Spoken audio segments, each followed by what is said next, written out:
খনিজ তেলের শক্তিতে হয়ে বলবান এর পৃথিবী যে সর্বদা রয়েছে চলমান। যদি এ সম্পদের ঘটে হঠাৎ ঘাটতি, তবে কমাতে হবে যেটা ব্যবহার হয় বাড়তি। ঘাটতির অর্থ প্রয়োজন মাফিক ঘটে না প্রাপ্তি, সেক্ষেত্রে ক্রমাগত বেড়ে চলে নিয়ন্ত্রণের ব্যাপ্তি। এখানে ব্যাপ্তিটা মোটেই নয় অভিপ্রেত, কারণ এর সঙ্গে প্রাত্যহিক চাহিদা যে জড়িত। এই জড়ানোটা হয়েছে যুদ্ধের ফলে, রাষ্ট্রগুলি লড়ে চলে নিজেদের বলে। এ সময় মন চায় সভমিতে ফিরতে, অর্থাৎ আত্মখেয়াটা মানসিকভাবে প্রস্তুত হয় নিজ ভিজেতে ফিরতে। এ বেড়াতে আর সয় না তর, হৃদয় চাই তখন শুধুই আত্মঘর। এ সময় ঘরে ফেরার থাকে তারা, আদতে কোনো কিছুই আর ভালো লাগে না এটা ছাড়া।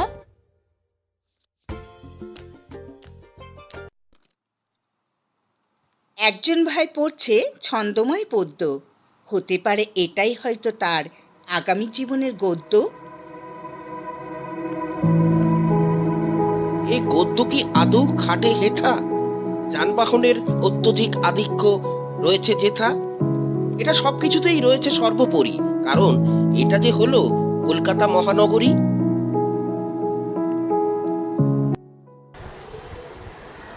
তোকে ছাড়া আমি কি করে একা থাকবো বলতো দিদি?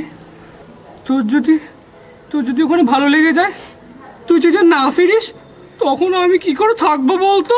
না রে ভাই, আমি তো মাত্র 2 বছরের জন্য যাচ্ছি। আমি ঠিক ফিরবো রে। সত্যি বলছিস তো? সত্যি বলছি, আমি ঠিক ফিরে আসবো।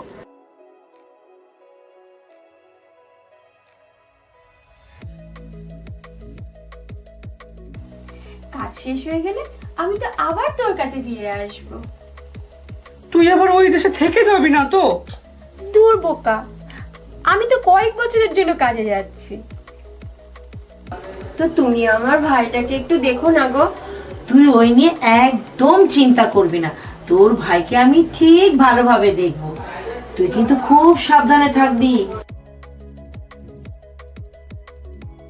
মাটিকে স্পর্শ করছে উড়ান, কারণ এটা যে বায়ুযান।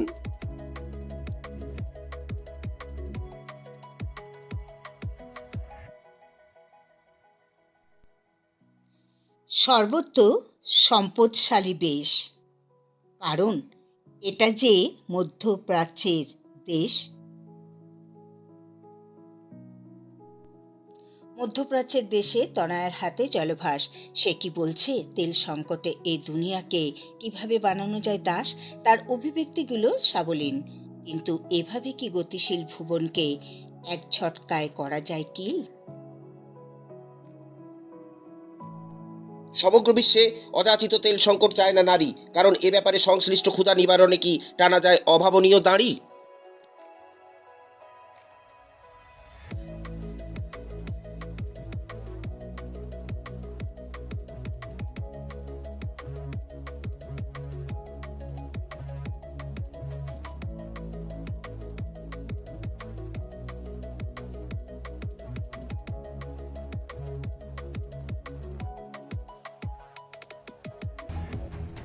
খনিজ তেলের জন্য করতে গিয়ে বড়াই লেগে গিয়েছে মধ্যপ্রাচ্যের দেশগুলিতে লড়াই।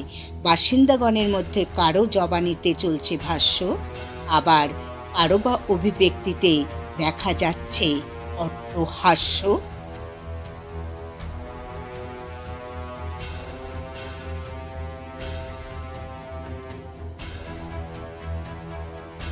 রণবাদ্য ধ্বনিত হওয়ার কালে থাকতে হবে নিজ দেশের সঙ্গে।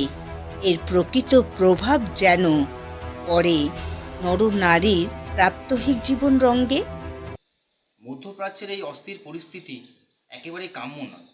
এ বিশ্বে তেল সরবরাহের সাম্যই এই পরিস্থিতির বদল ঘটাতে পারে, কিন্তু এর জন্য তো সর্বাগ্রে অনাকাঙ্ক্ষিত যুদ্ধকে অবিলম্বে বন্ধ করতে হবে।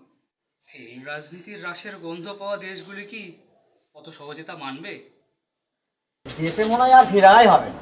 চারদিকে যা গোলমাল চলছে, এই গোলমাল বোধহয় আর মিটবে না। हम लोग को एक होकर इस मुल्क का आजादी रक्षा करना पड़ेगी। ভয়াবহ যুদ্ধের আবহে জড়িয়ে অপরিচিতের মাধ্যমে মুক্ত হতে চায় আত্মজান লড়িয়ে। सब आदमी बुरा नहीं है। তা তো আমি জানি, তবে চারদিকে যা গোলাগুলি চলছে আমি তো ভীষণ ভয় পাচ্ছি। আমার দিদি জামাইবাবু যে কি করে মিডিল ইস্ট থেকে ফেসে গেছে আমি কিছুতেই বুঝতে পারছি না। আসলে আমি তো অনেকদিন আগেই মধ্যপ্রাচ্য থেকে চলে এসেছি। আমি বুঝতে পারছি সেই জন্য তুমি ওখানকার রিয়েল সিচুয়েশনটাকে গেস করতে পারছো না। রায়হানিকর মিসাইল যদি তো দিদি জামাইবাবুকে হঠাৎ করে চেস করে তখন কি হবে বুঝতে পারছিস? আমি কিচ্ছু বুঝতে পারছি না, হঠাৎ করে যুদ্ধের পরিস্থিতিতে ওরা কি করে ফেসে গেল। কিরে তুই কেমন আছিস? তোর ফোন তো আমরা না পেয়ে পেয়ে চিন্তায় চিন্তায় আমরা একেবারে আত্মরা হয়ে যাচ্ছি। দিন রাত আমাদের ঘুম নেই চোখে, খাওয়া নেই দাওয়া নেই। তোর ভাই তো চিন্তায় চিন্তায় একেবারে আত্মরা হয়ে গেছে রে। জানিস আমি কি করে বাড়ি ফিরবো বলতো? বড় অসহায় হয়ে গেছি। আমি পুরো আটকে গেছি এখানে ভাই, পুরো আটকে গেছি।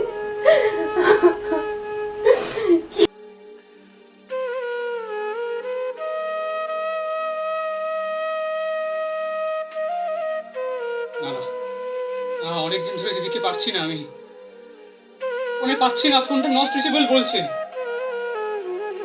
ওই যে মানে লাস্ট যেবার কথা হলো বললো মধ্যপ্রাচ্যের কোথাও একটা আছে, তারপরে বললো ওখান থেকে 60 কিলোমিটার দূরে এই জায়গাটার নাম আমার মনেও নেই। এখন ওই ফোনটা আমি পাচ্ছি না, কিন্তু আমার মনে আছে যে যেবার কথা হয়েছিল ফোনে সেবারে রাত 12টার পরে প্রচন্ড গোলাগুলি চলছিল। ও খুব ভয় ভয় কথা বলছিল আমার সাথে। তারপর ও বললো খুব বিপদে আছে, আমার দিদিকে মনে হয় বাঁচানো যাবে না। আমার না খুব খুব ভয় করছে, আমার খুব ভয় করছে। আমি কিছু বুঝতে পারছি না আমি কি করব, আমি কিছু বুঝতে পারছি না আমি কি করব। আচ্ছা তুমি কি আমায় কোনোভাবে একটু ব্যবস্থা করে দিতে পারো না কলকাতায় ফিরে যাওয়ার জন্য? দেখো না আমি আমার ভাইয়ের কাছে ফিরে যেতে চাই, একটু দেখো না আমাকে একটু ব্যবস্থা করো। আমি ভাইয়ের কাছে যাব, দেখো না প্লেনে বা অন্য কোনোভাবে আমাকে একটু তুমি হেল্প করো প্লিজ। তুমি আমায় একটু সাহায্য করো, আমি কলকাতায় যাব, আমি ভাইয়ের কাছে যাব। भी चल रहा है, इसके ऊपर ये बारिश का मौसम भी चल रहा है। तुमको कैसे प्लेन का टिकट मिलेगा वो मुझे मालूम नहीं। আন্তর্জাতিক স্তরে যুদ্ধের আবহে আমার ভীষণ ভয় করছে। ভয়কে জয় করতে না পারলে দিদি জামাইবাবুর সঙ্গে সাময়িক বিচ্ছেদ থেকে তুই জয় করবি কিভাবে? আমার দিদি জামাইবাবু যেন অক্ষত থাকে, আমার ঈশ্বরের কাছেই আমার একটাই প্রার্থনা। তোর প্রার্থনা যেন বিফলে না যায়।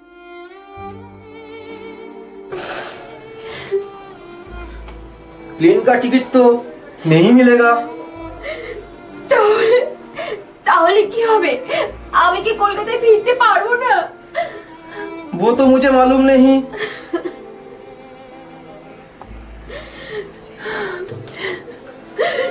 একবার ভাই তুমি একটা কিছু করো, আমার ভাইটা চিন্তায় চিন্তায় শেষ হয়ে যাচ্ছে। मैं क्या करूं? তোমার কিচ্ছু করার নেই।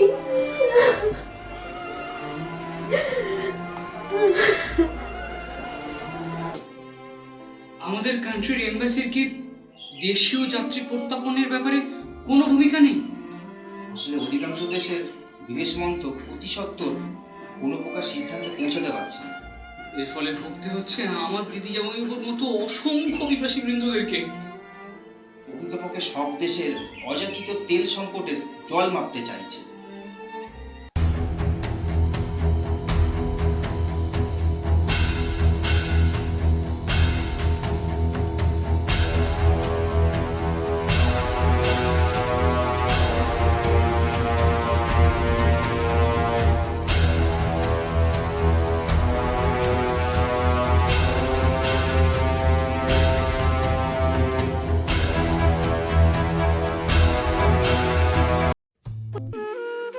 বিরুদ্ধাচরণের পেতে সাপ, শত্রুতার করা হয় আবাদ, এহেন আবাদ হয়ে ওঠে বিবাদ, যার থেকে জন্ম নেয় প্রতিঘাত। এটা একেবারেই নয় শুদ্ধ, তাই অবিলম্বে বন্ধ করা চাই যুদ্ধ।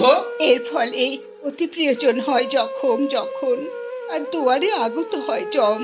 শেষ পর্যন্ত প্রেয়সীর অতি ঘনিষ্ঠ কোলে তার প্রাণটা যায় চিরকালের জন্য চলে।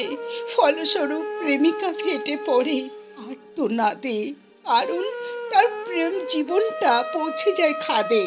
ভালোবাসার মানুষের মৃতদেহে সে আছাড় খায়, অভিব্যক্তি প্রকাশিত হয়। কি বলি হাই হাই, পরলোক যাত্রী দেয় না কোনো সায়। এটাই তো তুলে ধরে যুদ্ধের বিরোধী রায়। এ রায়তে আছে শোকের ছায়া, বাস্তবে প্রেমিক ইতিমধ্যেই ত্যাগ করেছে ইহলোকের কায়া। আয়াহীন জগতে সে করেছে প্রবেশ, তাই তার ভালোবাসার মানুষের হৃদয় কেবলই বেদনারই আবেশ।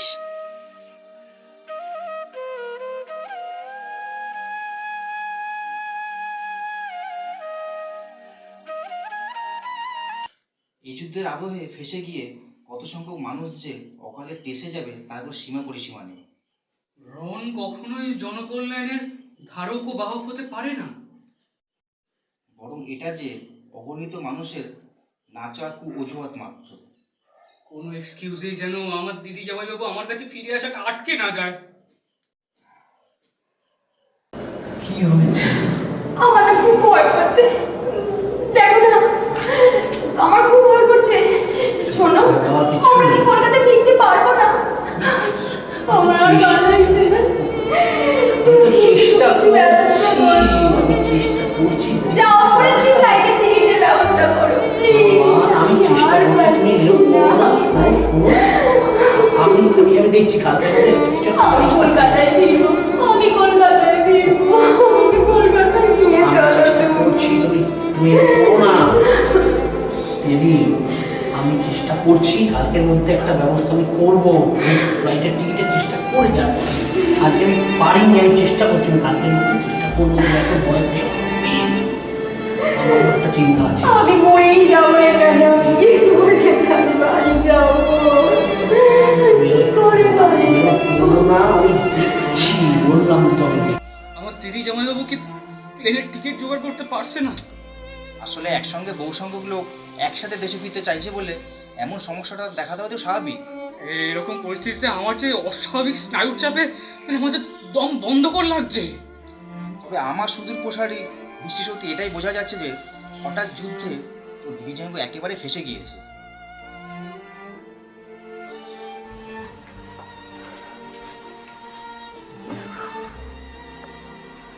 কি গো, কি হলো?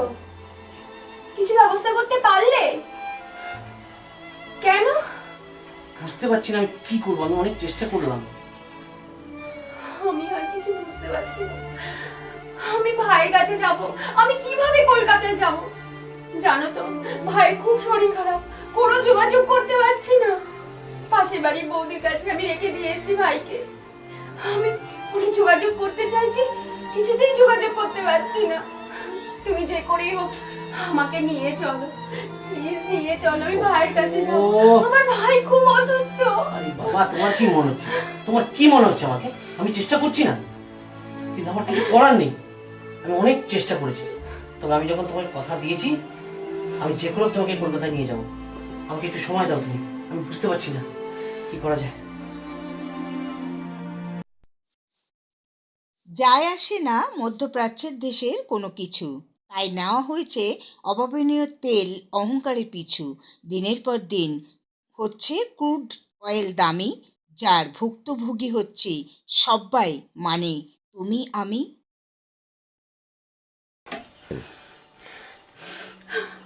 আমি কিছুতেই ভাবতে পারছি না। তুমি যে করেই হোক আমাকে কলকাতা যাওয়ার ব্যবস্থা করে দাও, আমি কালকেই বেরিয়ে যাব। আমি পারছি না। তুমি কি পাগল হয়ে গেছো? হ্যাঁ, তুমি দেখো আমার ভাইয়ের হার্টের অবস্থা ভালো না, আমি বুঝতে পারছি না আমি কি করব। I know it, but what can I do? আমি কি করতে পারি? তুমি বুঝতে পারছো না এখানকার অবস্থা? আচ্ছা তুমি যে করে হোক ব্যবস্থা করো, আমি জানি না, আমি জানি না। শরীর খারাপ হলেও ভাইটি করছে দূরাভাষের দ্বারা দিদির সঙ্গে যোগাযোগের চেষ্টা। সে অত্যন্ত স্নায়ুর চাপে ভুগছে, এই ভেবে যে কি হবে যে এই ব্যাপারে শেষটা।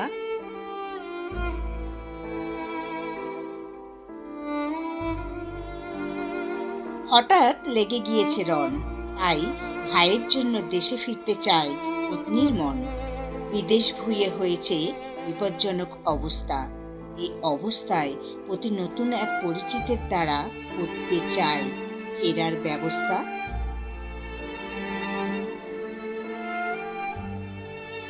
ভাইটা দূরাভাষের মাধ্যমে প্রয়াস চালাচ্ছে রোজ, যদি পাওয়া যায় মধ্যপ্রাচ্যে আটকে পড়া তার দিদি জামাইবাবুর খোঁজ।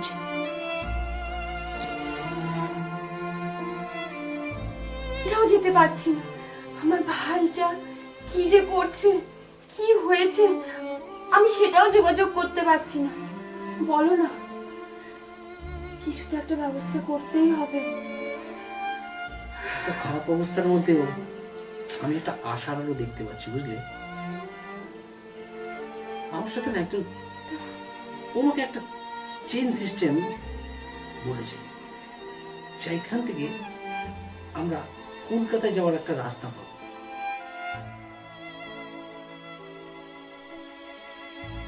দূরাভাষেই দিদি জামাইবাবুর খবর জানা যাবে, এটাই তো প্রতি মুহূর্তে ভাইটি ভাবে।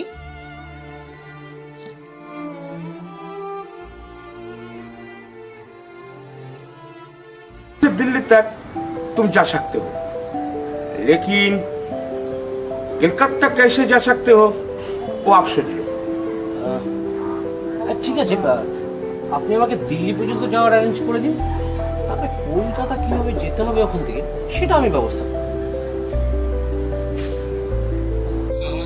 আমার দিদি যেমন যদি একবার আমার কাছে ফিরে আসে, আমি আর কখনো তোকে আমাদের কাজ ছাড়া হতে দেবো না। ওদের জন্য তোর উতলা হওয়ার আমাটাকে কমন প্রয়োজন। এই অস্বাভাবিক বিবাদমান পরিস্থিতিতে আমি নিজেকে সামলে রাখতে পারছি না। সেক্ষেত্রে প্রতিজ্ঞার প্রভাব ছাড়া তোর কোনো উপায় নেই। আমার না খুব আনন্দ হচ্ছে, জানো তো, আমরা শেষ পর্যন্ত কলকাতায় ফিরছি। আর সব থেকে আনন্দ হচ্ছে কি বলতো, আমি আমার ভাইয়ের সঙ্গে দেখা করতে পারবো। ভাই যে কি খুশি হবে সে বলে বোঝাতে পারছি না, তাই না? বলো না, বলো না। হ্যাঁ, সেটা তুমি ঠিকই বলেছো।